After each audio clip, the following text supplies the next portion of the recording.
Tally is a financial accounting software package. It is the complete business accounting and the inventory management software that provide the various facilities like the government support formats, multi-language operations processes for small and medium business in India.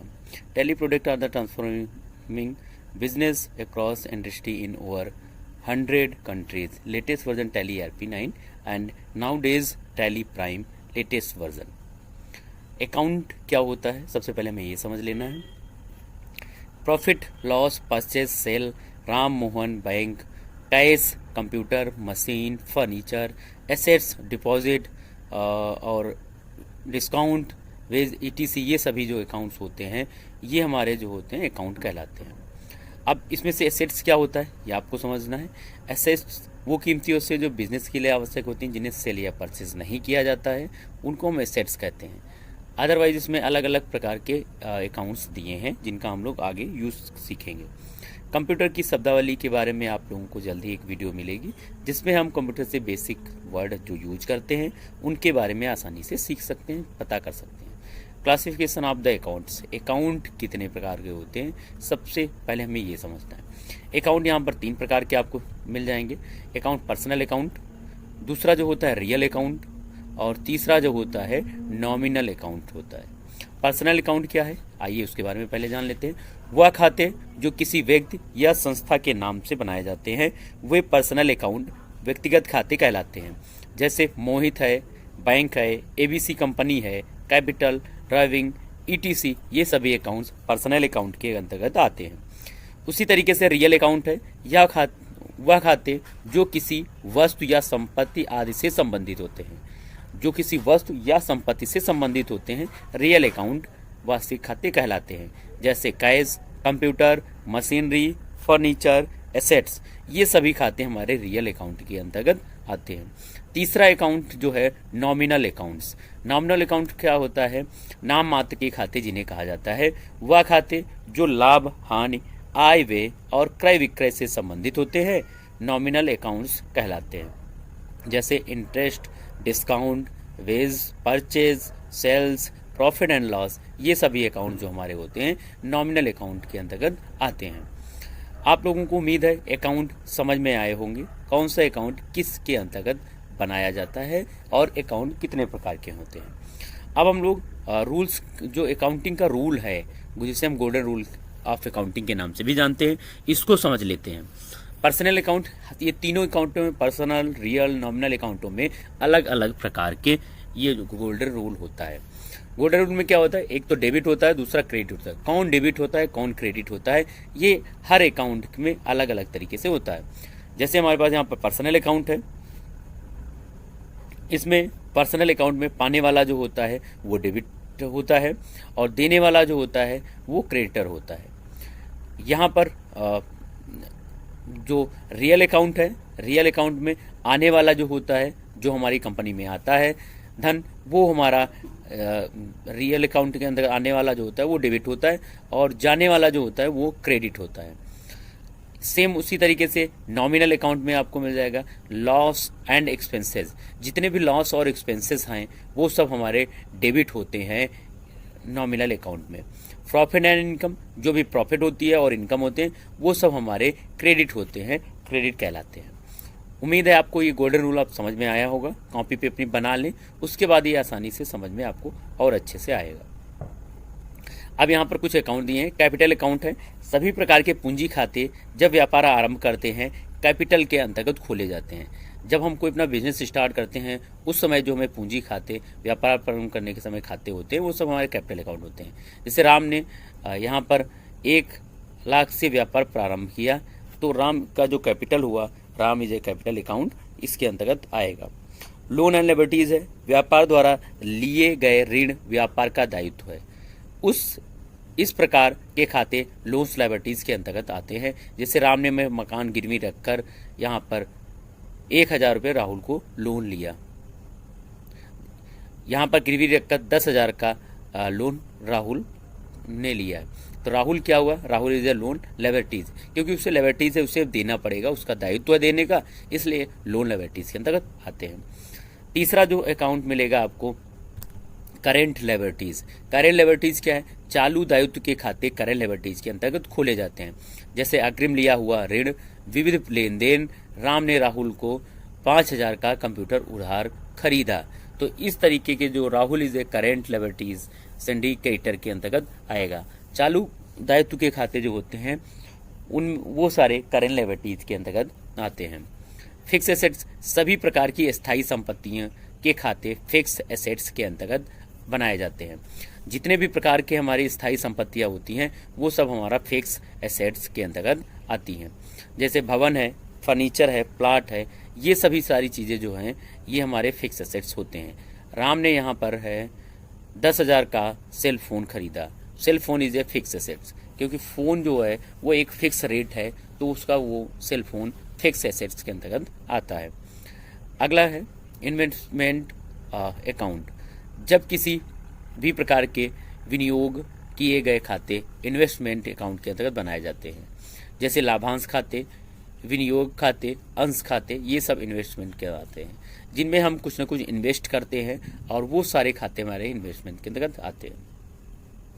Current assets क्या होते हैं? Current assets जो हैं सभी प्रकार की चालू संपत्तियों को खाते करेंट एसेट्स के अंतर्गत खोले जाते हैं। जो करेंट प्रकार के चालू संपत्तियां होती हैं वो सब करेंट अकाउंट के अंतर्गत खाते खोले जाते हैं। जैसे रोकड़ खाता, बैंक खाता, देनदार खाता, अग्रिम खाता, ये सभी हमारे जो होते हैं करेंट एसेट्स के अंतर्गत आते हैं। रोकड़ खाता जो मनी पैसों का खाता होता है, बैंक खाता, लेनदार खाता, ये सारे इसके अंतर्गत आते हैं।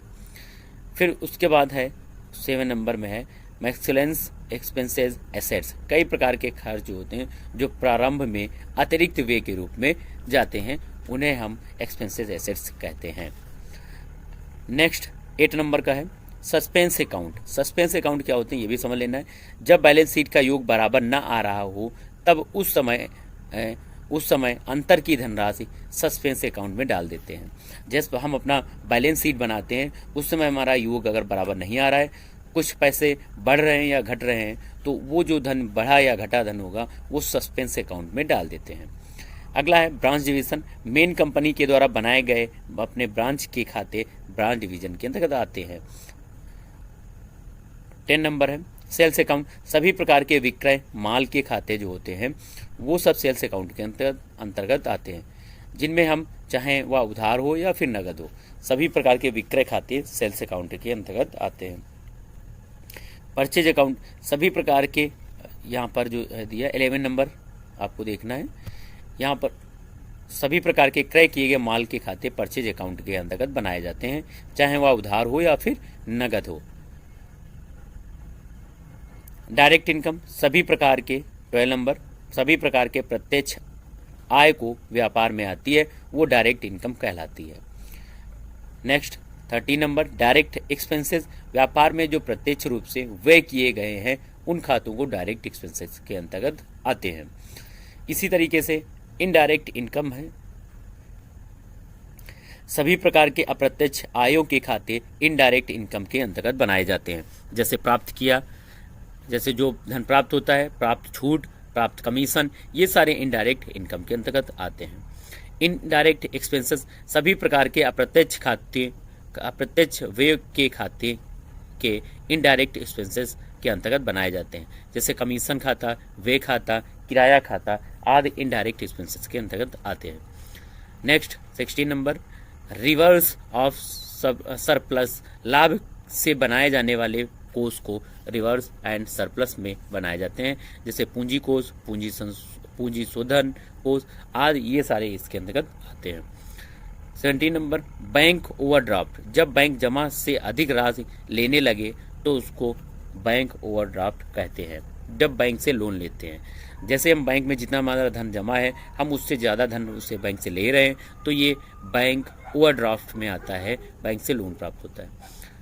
नेक्स्ट है सिक्योर्ड लोन। सभी प्रकार के सुरक्षित ऋण के खाते सिक्योर्ड लोन के अंतर्गत बनाए जाते हैं, जिनमें हम कुछ न कुछ अपना सामान बैंक या जिससे लोन लेते हैं उसको देते हैं, उसके बदले में पैसे लेते हैं, वो सभी सिक्योर्ड लोन में आते हैं। अनसिक्योर्ड लोन क्या होता है? सभी प्रकार के असुरक्षित ऋण जिनका कोई कानूनी प्रारूप न हो उनका खाता अनसिक्योर्ड लोन के अंतर्गत आता है।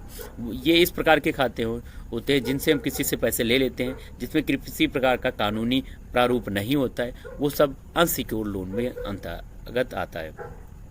अगला है ड्यूटी एंड टैक्सेस। सभी प्रकार के करों के खाते ड्यूटी एंड टैक्सेस में बनाए जाते हैं।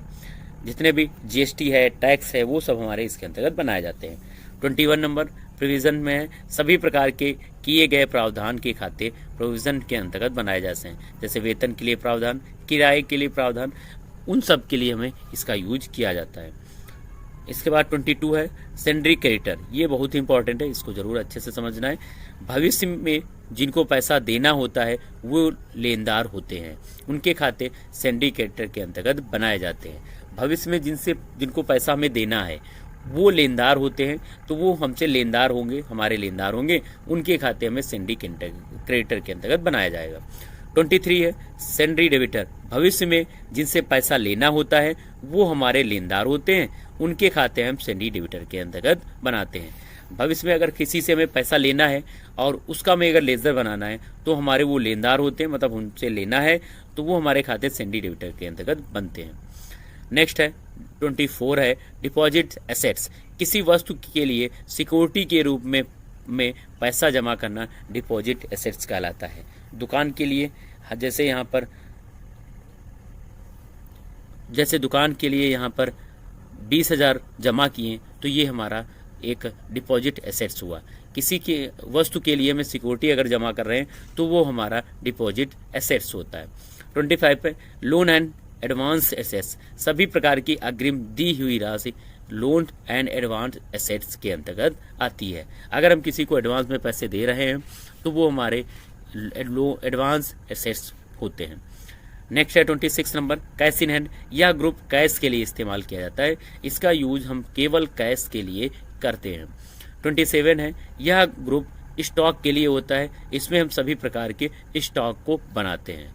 28 है बैंक अकाउंट। सभी प्रकार के बैंक के खाते बैंक अकाउंट में खोले जाते हैं, जैसे ICICI bank, state bank, HDFC bank, ये सारी इसके अंतर्गत बैंकें आती हैं। उम्मीद है आप सबको आज की वीडियो पसंद आई होगी, समझ में आई होगी। टैली में कार्य करने के लिए ये वीडियो आप लोगों के लिए बहुत ही हेल्पफुल रही होगी, उम्मीद करते हैं। अगर वीडियो पसंद आई तो लाइक करें, चैनल को सब्सक्राइब कर लें और अपने सभी टैली वाले साथियों के साथ भी शेयर कर दें, जिससे कि उनको भी ये सारी चीज़ें पता हो सकें। जय हिंद, जय भारत, गुड नाइट।